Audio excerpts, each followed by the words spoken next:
name is Elliot Miller. I'm the community manager here at Sansar. I'll be moderating today's event on data protection and cybersecurity awareness. So today is the beginning of Cybersecurity Awareness Month, which is a whole month-long campaign to raise people's awareness about cybersecurity, pretty much. And we have three wonderful panelists here who are all experts in their field who are going to tell us more about how we can be aware of cybersecurity and how we can better protect our data. So I'm going to pass it down the panel, starting with Professor Stem. Just give me just a couple of sentences introduction on who you are, where you're coming from today, being able to join us here in front of this virtual recreation of the Taj Mahal, and then thirdly, tell us about why you think cybersecurity awareness is so important. So Professor Stem, if you'd like to kick us off. Alrighty, hi guys. Yes, I'm Professor Stem. I teach cybersecurity in addition to CIS and HIM courses in the U.S. at the University of St. Mary in Leavenworth, Kansas. I have a daughter who is a cybersecurity major, which kind of was the catalyst for me delving deeper into the importance of cybersecurity and the awareness and just that almost everything that we do impacts or comes into contact with cybersecurity or just security awareness as a whole. So I'm an advocate, parent, as well as a professor. So that's kind of the threefold perspective that I will be bringing today. Terrific. Awesome. And then Maya, if you would like to tell us a little bit about yourself. Oh, absolutely. And thank you so much, Professor. I want to tell our audience and our Twitch stream audience that Professor has actually just recently won an award for Minority Educator of the Year 2018 from ICMCP. She's also keynote speakers for several major cybersecurity events. So it is so great to have you here. And as far as I'm concerned, I am, as some of you already know, I'm the Information Security Director of Linden Lab. I proudly protect, or at least intend to, with a huge effort from Linden Lab team, protect the economy, the crown jewels of our company. So we are now taking this effort public. Last year, we did the same thing internally. But this year, we have collaborated with National Cybersecurity Alliance. National Cybersecurity Alliance started this initiative of celebrating October as a Cybersecurity Awareness Month about 15 years ago. And this is quite an extraordinary achievement to, collaborate with them and taking this whole effort to now virtual reality. And, because cybersecurity can be a little bit of a dry topic, so I thought, let's invite all of you to an exotic location like Taj Mahal. And thanks to Alfie for creating this, thanks to Galen for helping with the scripting, and a lot of people have actually poured in a lot of effort to make this a successful event. And over to David. Hey, David. Thanks for joining us. David is joining us from London, by the way, guys. Yeah, David, if you'd like to introduce yourself and tell us a little bit about why cybersecurity awareness is so important. And it's possible David has a little bit of a delay, so we'll have to keep that in mind. I think I was misperceiving a delay because I was hearing the Twitch stream in the background. Gotcha. He may be struggling to put his headset back on. All right. Well, we will come back to an introduction. For the illustrious David when he is able to rejoin us. For now, let's continue ahead with the topic at hand. So kind of obvious high-level stuff. What is National Cybersecurity Awareness Month really all about? And Professor Stem, would you like to kick us off with some of what it means to you?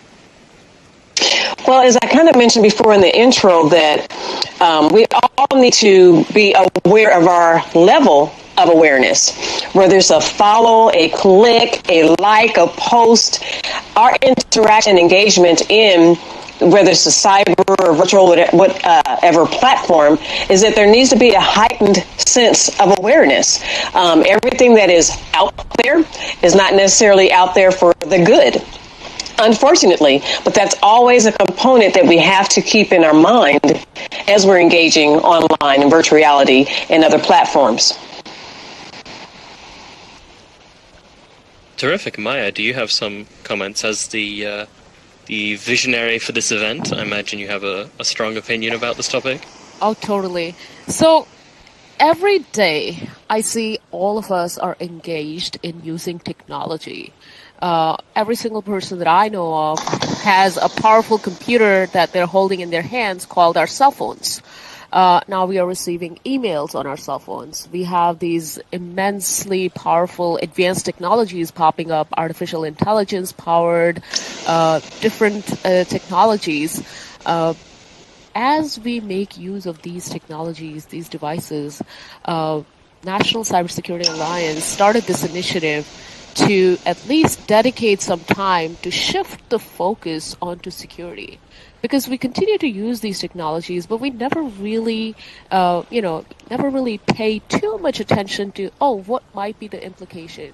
And I mean, there can be several implications to, not paying attention to what we are posting online, what we are clicking on, or what kind of passwords we are using. So all of these simple things that we can actually pay attention to, that's the core purpose of this month, is to take the security from the back of our mind to the forefront, to for once in a year remind ourselves that security matters, and then take this initiative to, move forward throughout the year to continue to focus on these, basic cyber hygiene, password patching, all kinds of stuff. And that's the core objective of this kickoff event as well, is to start having these conversations wherever there is people, wherever there are communities hanging out online.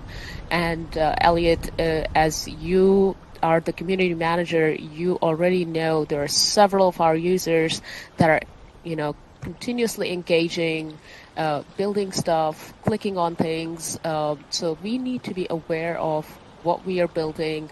We need to be aware of malicious links. We need to just pay simple attention to our cyber hygiene. And that's why this month is dedicated to all those conversations. Throughout the month, we'll continue to have these conversations as we go. This is our first kickoff event, and I welcome everyone to it. Terrific. What a wonderful introduction for Cybersecurity Awareness Month. So at that point, I think I want to kind of get into the meat of the topic over here on question 4, because I feel like we covered key messages. So I want to get ahead to question 4 you had here set up. So talking about cybersecurity, it's kind of a very nebulous topic. There's a lot of different things people can be doing. So what is one easy change that people in their daily lives, whether it's at work or it's at school, what is it that people can do, can take away from this and take action for better cybersecurity? Professor Stem, if you'd like to comment. As a professor, one thing that I've been challenged to do in each of my classrooms, literally, is to take it to the next level. And with that component also comes an awareness of security with doing that. Case in point, joining my other 2 panelists today in Sansar at the Taj Mahal. Wonderful environment, wonderful platform.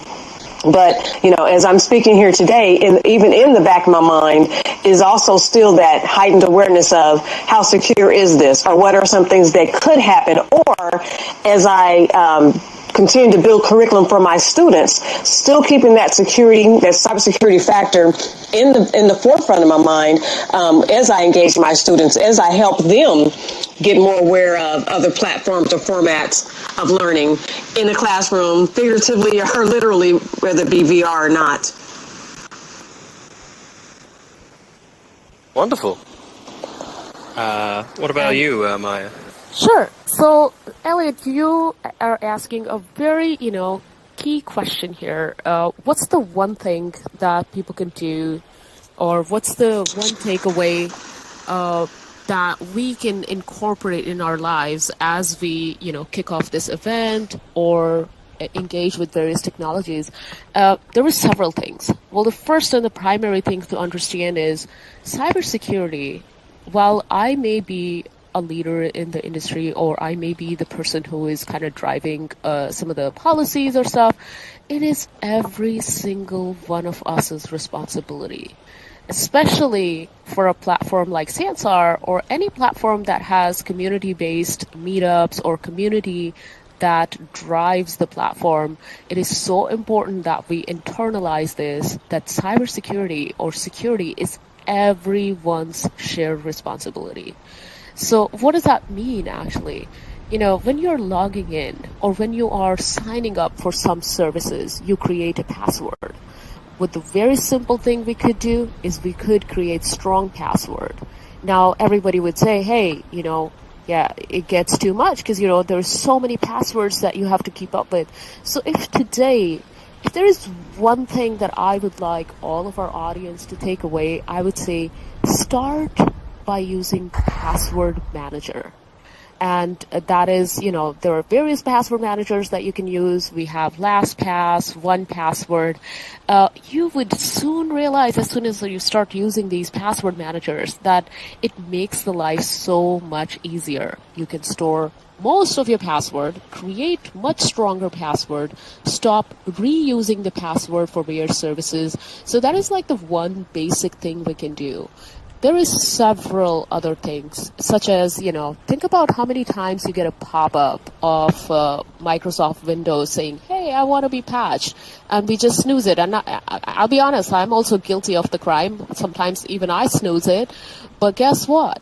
Those Windows updates, those patches are so critical, especially in today's date. To have those patches means we are secure. Another thing that people could do, and this is like the third thing in order to, protect our data, think before you click. Very simple. Think before you click. So that could be relevant for any email, any links that you see on social media, because as you know, there are malicious hackers outside. While you may be doing all the 10,000 things right, they are looking for just one simple mistake. And just by being cognizant of, what we are clicking on, what our password hygiene is, let me patch my Windows, let me patch my services, you can literally up your game and make all of our lives more secure, for that matter. Wonderful. So sounds like we've got some key methods there of, not using the same password, using a password vault to keep everything together, as well as being aware of what links you're clicking and keeping your antivirus or whatever security Windows Defender like program you have, keeping that up to date. I did have a question then about these things like LastPass or OneLogin, things like that, where you put all your passwords in one place, and then you just have one login to get into that vault. And that definitely, as a user, sounds really convenient to me, right? I just have to put in one password, and then I don't have to remember 100 others. But I would love either of you to jump in on why is that more secure? Because it seems like then a hacker only needs to get one password, and they could have everything. Why are those programs like LastPass more secure? Yeah, so I'll take that, Elliot. So LastPass or 1Password, well, one of the things that is key here to understand is if you have multiple passwords, as humans, we are only capable to remember so many passwords. So what we end up doing is we start reusing the passwords. And, a couple of days ago, as you saw, 50 million of Facebook accounts were, hacked, or information was disclosed by exploiting some of those token vulnerabilities, some of those basic features. It goes to show, and even their federated identity, same password was used to log into other services. So it goes to show that, we humans, we don't want to remember too many passwords, so we end up sticking on a post-it, putting it on our desktop, or copying it on our Word document. this is something that we can avoid by using a password manager. And because these companies, they literally dedicate tons and tons of effort to try to make sure that these things are secure. And, all of these massive organizations have been using these services. They use high level of encryption. They make their security very up to par. Even if there are sometimes security issues discovered in that, what matters is how quickly they respond to it, how quickly they fix it. So yes, nothing is 100% secure, but what matters is how quickly can you respond and how quickly can you secure it back. For that matter, I trust a password manager more than my own brain sometimes, because my brain is not capable of storing 150 passwords that are unique. And a unique, strong password could be the game changer from getting hacked and not getting hacked, and especially when it comes to critical accounts, critical services. Wonderful. And Elliot, I think we have Landon amongst us, do we? Oh, you want to get Landon up here? Yeah, why not? Let's have him. Hi. Hey, Landon, why don't you come to one of the podiums and join us? So everyone, Landon is our Chief Product Officer here at Sansar. He's the captain of the ship, as it were, at least on the product side of things. So definitely working closely with Maya to making sure that everything we do is in compliance with things like GDPR and other security concerns that everyone might have. So thank you, Landon, for coming and joining us. And I also have fins today. You also have fins, yes. Yay. I'm trying to decide if they're long sleeves or fins, but they look like fins. So let's have a look then at our next question. We kind of covered that question about what people can do. I wanted this one. So this is kind of related to what's happening today, where people are becoming more tech conscious, more tech savvy, and they're hitting these issues and they're getting a greater awareness of cybersecurity, part in thanks to events like Cybersecurity Awareness Month. So beyond getting together in VR in front of the Taj Mahal and talking about this, what else can we do in our communities, online or offline, to better promote cybersecurity? And I'd love Professor Stem, as you've been a parent and a professor throughout all this space, I would love to hear some of your points on this. Okay, making sure my microphone is back on. But yes, I have to throw some appreciation back to Maya. We both won an award at the ICMCP recently for our efforts in doing just what we do, due to our love for cybersecurity and the awareness and the engagement that it brings. Maya has even challenged me, as I kind of mentioned before, to step up my game as a professor in the courses that I teach. One thing that I'm looking forward to doing is actually creating a platform, a virtual reality platform for my students to join me as I lecture or talk about cybersecurity and just the emerging trends in that. One thing that I implanted in my course is just a couple of weeks of just talking about and just exposing my students to the emerging trends, i.e. the reason why I was so excited about joining Maya and Elliot and Brandon, you, Elliot and Brandon, and Landon today, rather, for this event, for this experience. I'm kind of new to learning all the technology, but Maya is graciously holding my hand. So even from the perspective as a professor, just showing my students, and they're from freshman to senior in college, but just showing them the possibilities of where VR and higher ed and learning can go from this point on. Terrific. Taking in a vision for the future. Yes. Wonderful. Landon, as we've finally got you up here, I would love to let's throw you into the fire. I wonder if you have any comments on this. Yeah, I mean, I think my biggest comment is that I think we're all sitting in a virtual world here, and all I think have a certain degree of tech savvy. I mean, the thing that the thing that I like to do is to identify people in your own community or people in your own family even who maybe do not have as high a degree of sophistication, and they need some guidance and some need some help understanding what the risks are. I mean, I love is maybe a strong word. I certainly do like to take the opportunity in talking with people who maybe aren't as tech savvy to help them understand like what the potential risks are about like do things like password reuse, to help improve their own kind of personal online security. I mean, I look at it kind of as a herd immunity kind of problem, where if more and more people are more security aware and security conscious, especially those that don't necessarily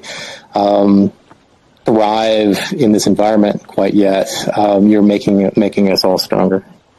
Wonderful. I love the herd community mentality, thinking about it like vaccines. If we're all protected against it, we'll all be safe. That's a great way to take it, and I love your ideas of taking it to the family level, taking it to parents and grandparents who maybe are not as comfortable with tech. Maya, do you have some points? Sure. Obviously, you brought together today's event, so what's next for you? Oh, actually, I want to take this moment and, let me repeat this question. How can we use our shared concerns as opportunities? Now, this is a keyword, opportunities for online safety discussion. Of course, we're doing it right now. We're talking about security. We're focusing on our security. You guys go home. Maybe there will be a note in your head that, hey, I attended this event. I want to introduce you guys to this very amazing and a unique concept that when I joined Linden Lab, I learned about this, and I think Landon could probably shed more light on it too. There is a phenomena at Linden Lab. We call it Shrek ears. So when I talk about opportunities, this is what I mean. As we have systems that are technology driven, and we have people that are tech savvy or non-tech savvy, mistakes, vulnerabilities, breaches, data exposure, whatever you call it, that's going to happen. It's inevitable. What Linden Lab introduced to me, and it was just profound, we have a thing called Shrek ears. So let's say if we make some kind of a mistake, it's okay. It's okay to make mistakes. It's okay to disclose or do something bad. The key that I learned here is do not shame people. It's okay to own your mistakes. So whenever some Linden has some big mistakes, let's say they broke something, hopefully not the grid, but sometimes shit happens. So anything that they did that is visibly, forgiveness worthy, people would just put Shrek ears in Slack channel or in the IM to kind of indicate that they have made a mistake. And by just literally having those Shrek ears around, it would allow people to ask, hey, what did he do? And then you can sort of own that mistake and then learn from it. And then potentially protect everybody else from making the same mistakes. Because a lot of the times what happens, and we're seeing that with companies right now, that people start to shame the organizations. And organization is not just one person. There is a lot of people that do a lot of stuff that makes the organization secure. So it's okay to have mistakes, but it's not okay to never talk about it or be ashamed of it. We need to own this, have the Shrek ears ready. In fact, I recommend to Landon that we should have some Shrek ears for Sansar too. If we have some for Second Life. And just to be able to own our mistakes if we do. And not to, shame each other that, oh my God, look at your password, so crappy. Because, we do collaborations with some creators, and sometimes we have to allow ourselves to share passwords, of course securely, using a password manager. So when we do that, we shouldn't shame each other. Is that something that happens a lot in the industry of security? Oh, sorry, excuse me. It's just to give me a sort of idea that you guys in the security space rate each other on the quality of your passwords. Is that something that happens? Be like, oh, look at her with her only password 1 2 3 4. Like, is this something that happens in the security industry? It's very common, unfortunately. People have password like my love 123, password 123 all the time. Apparently, security professionals pay a little bit more attention, but a lot of the people, do not really pay too much attention to these basic stuff. Because it's like, what they think about is like, hey, I've got nothing to lose. I have nothing to hide. What they forget to understand is it's not about what you have to lose or you have to hide. It's literally your machine could be compromised to deliver malware to millions of people. So while you may be, you're like, oh, I got nothing to hide, but your machine could be targeting and attacking millions of Americans. And that's what is really at stake here, is that we are all part of a big network. If one of us is compromised, every one of us is compromised. Interesting way to think about it. So I know this question has already been come up in Discord and on Twitch, so it's wonderful to see that across multiple realities, not just in the virtual one we have here, we have people jumping in with this topic, but, and this is a question about, we hear so much in the news now about so many data breaches, from the big Equifax scare to even just Facebook again. Just a couple of weeks ago, it seems like no one's data is really secure, and the questions we have here are, how does that impact me, and what can I do?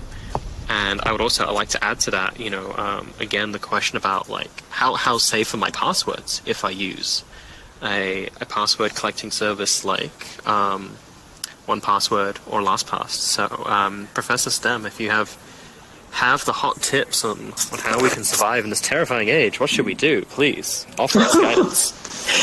Well, as I lecture to my students, I had one lecture that I hosted for them was just a compilation of videos from a DEF CON where they were saying, that this is the mecca of people in the cybersecurity field. But once I showed the videos and how breaches were done and phishing and all of that, I looked at the faces of my students and they were borderline in tears. And I had to caution them. I had to take a moment and caution them that, yes, it's a scary thing, but I want them also to understand equally important is that this is real. As I mentioned in the intro, from a click, a view, a like, a post, you never know what can happen from that point. And so I always like to instill within them a certain level of paranoia, actually, because with any level of engagement that they have, that cybersecurity component has to be in the forefront of their mind. Do you really need to click on that picture? Did you really win that free trip to wherever? If it sounds too good to be true, this is Maya saying, keep it simple. If it sounds too good to be true, maybe you don't need to pursue that, or maybe you don't need to click on that or follow that or join that. A lot of cybersecurity awareness is, quote unquote, simple, but so is the factor of a lot of breaches and threats. Simple human error with social engineering and things of that sort. So it's kind of a catch-22, but I instilled, whether it's my children, my mom as a baby boomer, or some of the generation X, Y, Z. Keep it simple, and follow that gut feeling that you have. Good. That's trust your instincts. Trust your suspicions. I mean, it's often something I repeat here as community manager. Is that you got to treat it like you're in a public space. Don't have a conversation you wouldn't have in public, because this is a public space and anyone can just walk up and listen to you. So, as private as it can feel, sitting in your home in front of the Taj Mahal. So I was wondering, Maya and Landon as well. Do you have any stories relating to this topic of how data breaches have maybe even impacted yourself, and what you did to fight them? Maya, you first, please.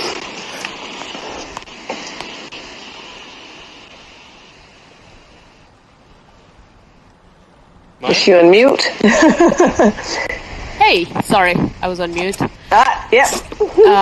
Yeah, so definitely I wanted to bring up these questions because, we are noticing, and especially in 2017, I decided to put a slide together to display to everybody what all data breaches we have, and I literally ran out of space. It was like, I was putting everybody's logos that have been breached, and I ran out of space. So there were so many of these data breaches.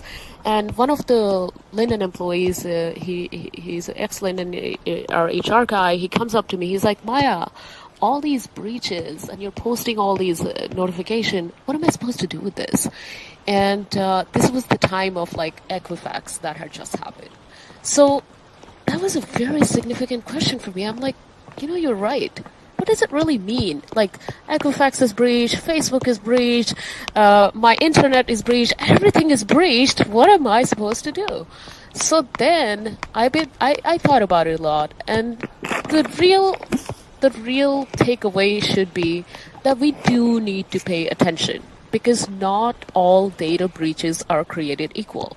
So if you have Equifax type of a data breach, it is really important to understand the impact of it. Equifax, of course, is, credit card monitoring or all that, credit services. So then we need to worry about our social security number.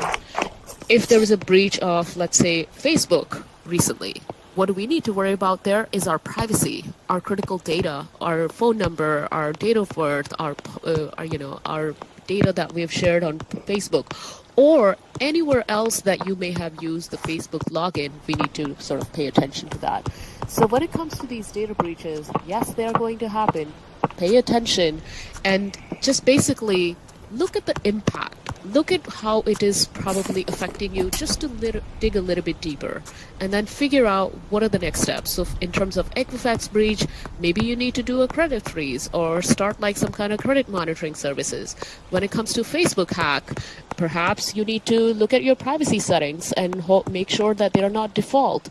If there is a breach with the password hack, then you need to reset all your passwords and make sure that they are stronger. So all those kinds of things. Just take an extra step to look into that data breach. Is what is the nature of this breach?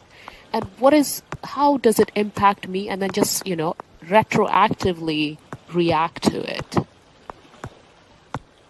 Landon, you have something to add to it? Yeah, I don't know if I have anything really substantive to add, but I will say that it was years ago, longer ago than I care to remember, that I read a book by Bruce Schneier. I cannot remember the name of the book in the moment. But there were a couple of things that I took away from that book, and I will keep them forever, is that all systems are vulnerable and all systems will be hacked. And so it's not a matter of whether or not you're keeping your data secure. It's around how long you need to have it secure. I mean, and when you look at your data problem that way, it really changes the way that you think about it. Along those same lines of and I think we along the same lines around advice that I got really early on in my career was, don't put anything in an email that you don't want the world to see. And I think that's, maybe that's a somewhat paranoid way to view how we should be operating. I think it is certainly a question of, say, hey, if you put something in an email, you should have a expectation that at some point in the coming years, that information will be available to someone. And so to think about it that way. I can go on and on about this, but I think that will suffice. Yeah, no, that's a good way to think about it. It's not so much a matter of if, but when. So be careful with everything that you share. Everything can be public eventually, and I think that does sound a little scary, but it just means about holding your cards close to your chest, basically. So we have one final question here before we'll open up to open Q&A for our audience here, as well as our audience in Twitch chat. So just finally here then, it's Cybersecurity Awareness Month. I want to be aware. I want to learn more. Where can I go to get more information? Professor Sam. You buzzed in. Wow. Well, one thing that helps me stay on the forefront of things is attending conferences. I am not as much as a cyber geek or guru as Maya or Landon. I'm aspiring to be, but in my quest or in my journey for that, as a professor, I'm exposing myself to as much formats, training, conferences, virtual formats like this to get a better understanding. Twofold, a better understanding for my students, well, actually threefold, a better understanding for my students, a better understanding for my children, and then for myself, because as Maya mentioned before, we all are in this. We all, like Landon said, at different tech-savvy levels. And so, whether we want to be in it or not, we're in this game. It is going to be a part of our lives, whether it's a professional component or personal component. So, I just put myself out there. And with that, like today, just learning more, becoming more familiar with it, and being able to articulate that to my students, to my mom, a baby boomer, to whomever I encounter. So I'm just putting myself out there so that I am more aware and better able to articulate, hey guys, this is coming, it's here, get in it, and find where you fit to make it more applicable to you, your life, whether it's a professional level or personal level that you engage in cybersecurity. And yeah, just to add to the professor's voice, yes, whenever you have chance, security conferences are great resources to learn more about security. It's not just for security professionals. There is a lot of useful information out there, so I encourage people to attend those conferences. This particular month, Linden Lab has strategically formed an alliance with the National Cybersecurity Alliance. They have multiple resources. Some of them I put in the chat, such as www.stopthingsconnect.org. And there's another one, www.staysafeonline. If you go on these sites, basically, you don't need to really go on, DHS or DOD, because they literally curate all of this information and provide you all these resources and links. So go on these websites, explore just basic hygiene stuff. You can share those PDFs or the information one-pager with your friends, with your best friends, with your grandmother, so that they can, start caring about the basic hygiene. And then starting from the basic, it goes to, complex stuff, OWASP and, all other technical, incredible knowledge that, otherwise you may not be able to find elsewhere. These are some of the really good resources. I recommend it. Wonderful. And I don't know, Landon, if you've had enough time to remember the name of that book Yeah. mentioned. No, but what I will say is that if you do nothing else this month, I would suggest strongly that you look into password managers. As mentioned several times already today, it really is a powerful tool to help protect you. Look into two-factor authentication, multi-factor authentication.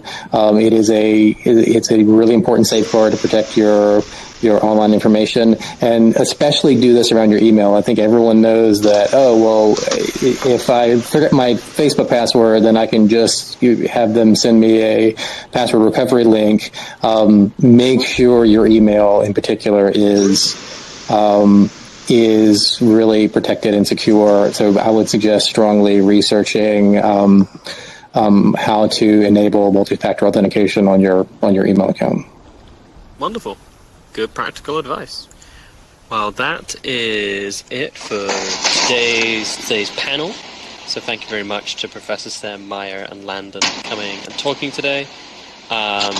Next week on the same time, Monday, 8th of October, 10 a.m., we'll be having a trivia with Sansar dollar prizes. So hope you've been taking notes.